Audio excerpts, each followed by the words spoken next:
Olá e seja bem-vindo ao canal F Fácil, quem fala é Diogo Arantes. E aqui a gente vai falar mais uma opinião sobre o RBR Properties, sobre a quinta emissão, beleza? Fica ligado.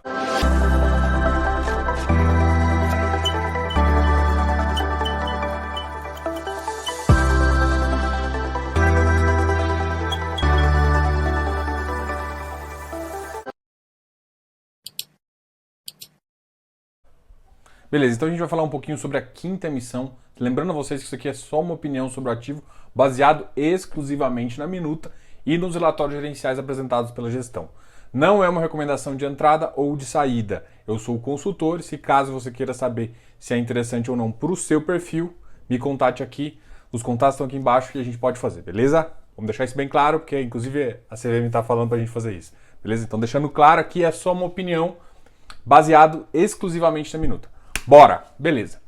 O RBR Properties é um dos ativos que eu acho bem interessante. E eu vou explicar por que talvez seja essa história que me chamou a atenção. Ele é um fundo de 2015. Em 2019, decidiu pegar um fundo que basicamente era de club deal ali e virar um fundo de varejo. Quando a gente fala fundo de varejo, é simplesmente um fundo para o público geral. E em 2019 foi lançada uma CVM 400 para justamente divulgar esse fundo para mais pessoas e também fazer uma captação entre os cotistas. Foi uma captação interessante e se vocês lembram o que aconteceu em início de 2020, a pandemia. Então basicamente a oferta veio, os gestores ainda estavam com bastante caixa e a gente teve que fazer, eles tiveram que fazer uma alocação. E aí foi mais engraçado. O ativo tinha um pipeline bem definido, que eram inclusive de imóveis físicos. Durante a crise, a gestora tomou a seguinte decisão, que eu acho que foi muito acertada para o dado momento. Eles tomaram a decisão que eles viram o preço do metro quadrado que eles iam comprar o ativo dele e viu o preço do metro quadrado que estava nos fundos imobiliários, eles deram a pausa nas negociações com os ativos dele e foram às compras com os ativos imobiliários. Então, o que aconteceu foi justamente isso. E isso gerou para o fundo um enorme potencial de ganho e também mostrou o que a gestão pensa. A gestão pensa no valuation do ativo, mas ela não deixa de olhar tanto o mercado secundário de fundos imobiliários como também o mercado real. E nesse momento, e ficou muito claro para muita gente, que enquanto os ativos reais não mudaram, ou diminuíram a oferta, os ativos imobiliários acabaram de ter uma sobreoferta e isso levou os preços lá embaixo, ou seja, ficou alguns ativos com preço de metro quadrado muito, mas muito barato. Eles tomaram essa decisão, que se mostrou acertada futuramente, e depois eles começaram a mexer um pouco na locação. Em mais ou menos agosto, quando eles meio que fecharam o pipeline, ficou um fundo com 48% em properties, em lajes, e 52% no ativo de logístico. Esse ativo de logístico que eles não investem diretamente nos ativos. Por decisão deles, eles queriam tomar uma certa flexibilização disso. Então, como é que eles fizeram? Criaram um outro veículo, que eles não estão cobrando as taxas, e eles criaram outro veículo que chamou RBRL. Então, ele não investia em logístico diretamente, ele investia sempre através do RBRL. Então, mais ou menos em agosto, é um ativo, ele estava com 52% em ativos logísticos através do RBRL e o restante diretamente dos ativos que ele tinha comprado. E nesse mix que ele estava, foi engraçado que basicamente era um mix muito parecido com o KNRI. Então é um ativo que ele ficou inclusive com múltiplos semelhantes, um ativo que ficou com logístico, com yields semelhantes. O RBRL chegou a pagar yields muito interessantes aí também durante esse período. E isso já um detalhe. Então, esse fundo foi muito mutante. E a gestão tem essa cara de querer aproveitar a oportunidade. Agora, nessa emissão e também durante os últimos movimentos, eles desalavancaram, eles desinvestiram nos logísticos e estão focando nos ativos de lajes. Será por quê? Vamos pensar assim. E depois a gente vai fazer uma análise também dos ativos, dos mercados, como é a visão da própria RBR sobre os ativos assim. Se você pensar, os ativos logísticos foram muito positivos em 2020 devido à pandemia, mas de qualquer forma, agora é um momento onde eles estão caros. Então faz sentido, às vezes, um desinvestimento desse ativo para a gente pensar, é claro, e qual ativo que está barato? Por quê? Porque tem muita vacância, ainda tem um receio do home office, ou pelo menos o impacto um pouquinho do PIB, as empresas começaram a crescer, diminuir espaço, e às vezes não diminuir espaço não é nem por conta do home office, mas diminuir espaço porque elas precisavam reduzir a produção, o serviço diminuiu. Então com isso todas as áreas locadas começaram a diminuir. Então você teve um aumento de vacância na cidade. O que normalmente sim é ruim, mas em termos de, pensando no metro quadrado, isso faz com que o preço do metro quadrado comece a ser meio desvalorizado. Então existe muita oportunidade ainda nesse mercado de lajes. Então o ativo ele saiu de um ativo que estava basicamente um FOF, eu gosto de chamar isso, assim que terminou a pandemia em março. Depois eles mudaram para um KNRI da vida, com metade em logístico, metade, e depois agora estão migrando quase que 100% para os ativos de lajes, né? Então basicamente está ficando um ativo de lajes. Atualmente ele está com um percentual de apenas 25% em logístico, olhando para o portfólio todo. Mas dentro, olhando para o RBRL ainda 32% ainda é detido pelo RBR Properties. Como assim, Diogo? Ou seja, o RBR Properties tem 32% das cotas do RBRL. Só que isso representa para o RBR Properties 25% da sua carteira. Então, algum ativo que há 3, 4 meses atrás ele tinha o equivalente a 50 e poucos por cento, agora ele está mais ou menos com 25% do ativo em logístico, né? Então mostra mesmo uma desmobilização do ativo logístico, que é justamente o objeto fim do RBRL. Ele é para você conseguir vender utilizando o mercado secundário para fazer isso. Vamos só dar uns números gerais para você entender o que é o RBR Properties. Eu contei essa história aqui para mostrar como a gestão é dinâmica, como esse ativo é mutante. E agora vamos entender um pouquinho sobre o momento atual desse ativo e também de alguns grandes números. O ativo iniciou em 2015.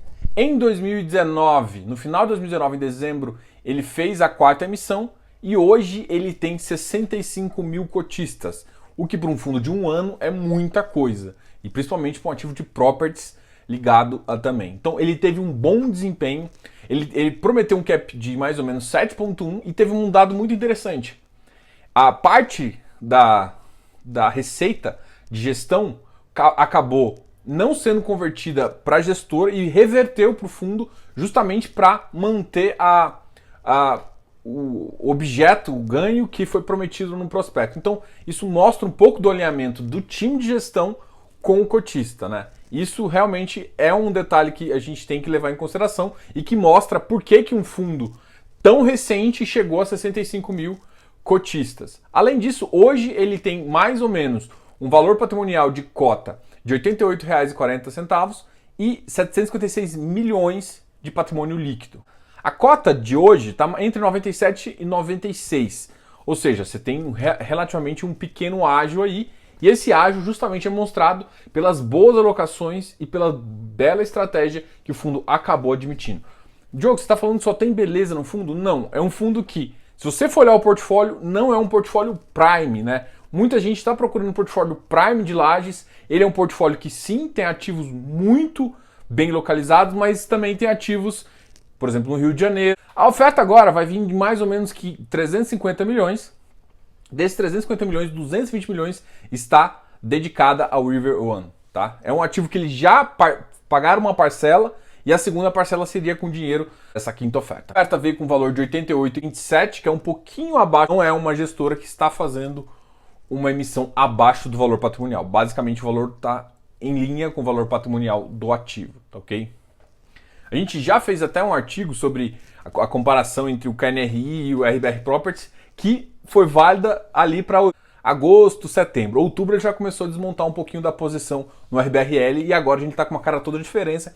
E depois da oferta ele vai ficar muito mais diferente, vai ficar praticamente inteiro de lajes corporativos, com um gostinho ali de logs. É que, por exemplo, se o fundo tiver uma dificuldade em achar pipeline, né, porque ele tem 220 milhões garantidos, então ele tem 110 milhões que ele pode utilizar isso para outra coisa. Ele pode aumentar a posição de RBR, ele pode aumentar a posição de logístico, diminuir a posição de logístico. Isso que talvez seja a dinâmica desse fundo e que torna o fundo meio mais interessante. Então, hoje a estratégia do fundo leva a crer mais lajes, mas ele pode utilizar parte do valor, sim, para aumentar uma posição de logísticos, desde que seja interessante para você. Ele trabalha com 4 estratégias.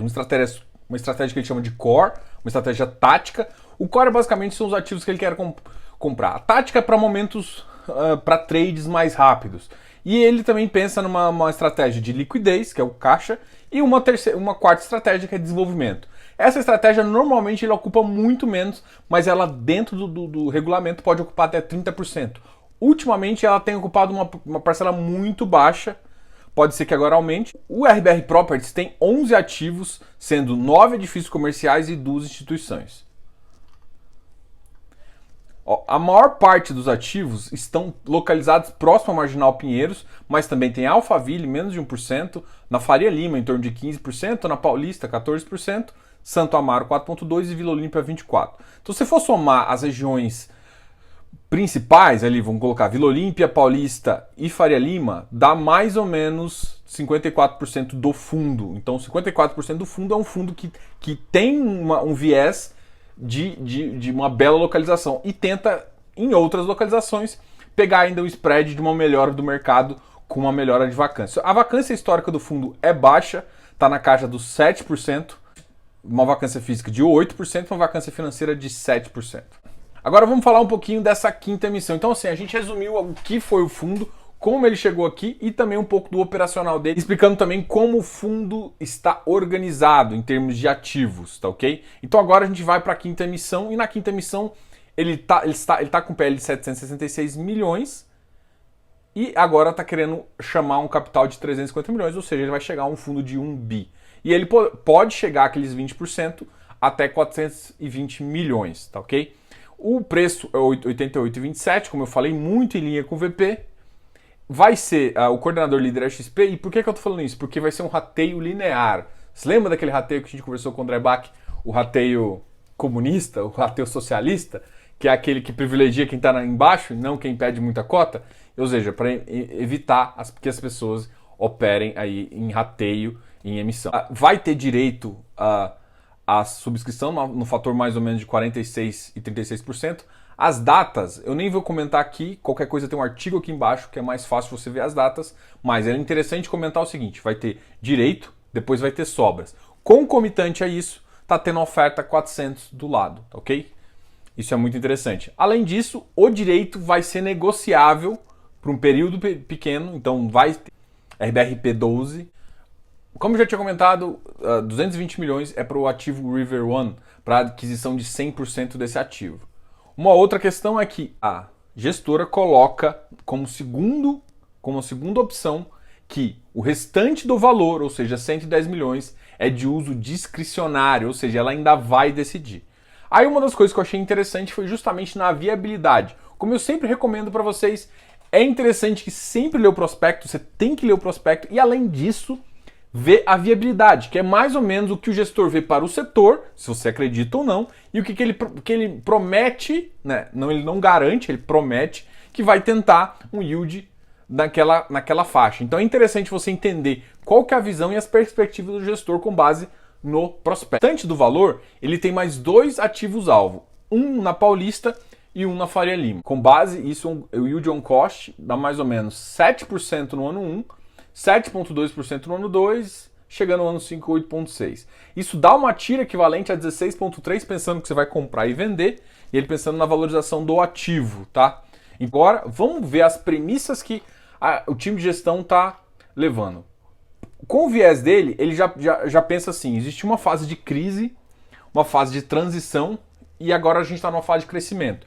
Ele está basicamente voltando a gente falar do ciclo econômico.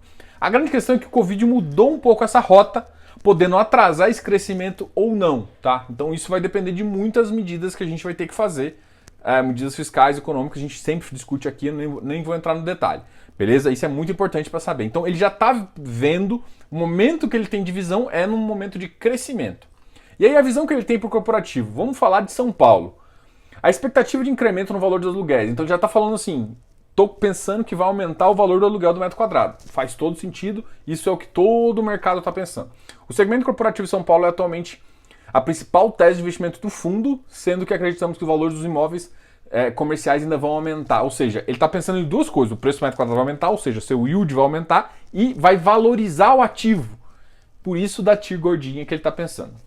Além disso, no Rio de Janeiro, ele não tem nenhum ativo comprado. Ele estava em 25%, ele está diminuindo a exposição, porque ele não está comprando nem está vendendo. Mas ele está diminuindo a exposição, comprando mais só em São Paulo. Possível ponto de inflexão nos próximos 3 anos. Então, o que ele está dizendo é o seguinte: ele não prevê nos próximos 3 anos, é mais ou menos a tese que eu tenho também, que ainda em São Paulo, no Rio de Janeiro, ainda está numa fase de transição. Então, daqui a 3 anos, mais ou menos, pode existir que uma oferta comece a crescer e aí sim, valorização e aumento de yield. Então, só daqui a 3 anos, essa é a previsão da gestora. Em logísticos, a visão é o seguinte: o mercado com redução de vacância, com incremento de valor de aluguel, muito em linha do que a gente pensa também. A redução da vacância atingirá com maior velocidade os ativos com melhor qualidade de localização. Ou seja, fique ativos de melhor qualidade de localização que você vai se dar melhor. Isso, o objeto é galpão em São Paulo. Vamos ver a visão no Rio. Possível ponto de flexão, então o Rio também tem sofrido com parte do galpão lá. E na região metropolitana, uma recuperação muito mais antecipada. A gente já até viu alguns ativos aí, algumas companhias se movimentando lá já no Rio. Os shoppings. Os shoppings é uma perspectiva de aumento de consumo pós-Covid e um aumento real de dividendos, dependendo do crescimento do PIB, com reflexo positivo aí nas avaliações. Então a previsão deles é o PIB, os shoppings crescer. Apesar de não ter ativo objeto no PIB, mas eles colocaram aqui na proposta. E aí, por último, a parte de recebíveis, eu vou só dar uma visão rápida, porque eles têm uma pequena parte aí, que é a parte de desbancarização dos investimentos, o que faz com que o mercado de capitais fomente justamente esse mercado. Cara, isso é a visão da gestora. E o que eu quero te falar é o seguinte: essa visão traz um viés muito de lajes comerciais e um viés muito de ciclo econômico, de aproveitar o ciclo econômico, aproveitar regiões boas, aproveitar boas oportunidades para tanto ganhar yield quanto ganhar valor de cota. Ou seja, tem valorização na cota e esse é o viés da RBR. E se você for olhar em 2020, ele conseguiu entregar bons números. E para finalizar, a gente comentou um pouquinho de todos os aspectos. Só renovando aqui, a gente falou das estratégias de um ativo mutante, que ele começa a virar um FOF ali, depois ele passa a ser um ativo KNRI, com parte em logístico, parte em lajes, depois ele muda para lajes para o quê? Para mim aproveitar o momento. Então, é uma gestora com esse viés, com um viés bem de ativos, bem de valuation, que tem uma pitadinha ali de desenvolvimento. Vamos pensar nisso? Além disso, a oferta vem em linha com o VP. Tem uma coisa que eu não achei tão interessante, que foi que os custos da oferta seriam revertidos para o fundo. Então, uma oferta CVM 400, uma oferta pública, reverter o custo para o fundo, eu não sou fã. Eu acho que isso não deve ser revertido. Se fosse uma 476, ficaria mais justo, porque você dá prioridade para quem é cotista. Então, você reverte parte do custo para o cotista, é justo. Mas uma 400 eu não gostei muito dessa ideia. Bom, a gente está falando de uma gestora que tem um bom viés de ativos, um bom viés imobiliário. É uma casa que tem mais de um setor, ou seja, segmento de logístico, tem segmento de properties, tem o segmento também de crédito, com 2 fundos de crédito, além de outros deals, inclusive REITs também é uma visão toda. Então é uma gestora meio completa, isso é interessante também você entender que tem vários outros produtos dessa gestora. Gestora tem que avaliar, avaliando a visão e as experiências que foram passadas, por exemplo, na crise, uma boa visão. A segunda questão é yield e a viabilidade. Gostou da viabilidade? Achou interessante? Vejam as datas da emissão, o tamanho da emissão e como a emissão vai impactar. Então, tome essa decisão aí. É interessante muito que você leia realmente esse artigo, ficou bem completo. Não se esqueça sempre de se inscrever aqui no canal, dar um like nesse vídeo e te vejo no próximo vídeo.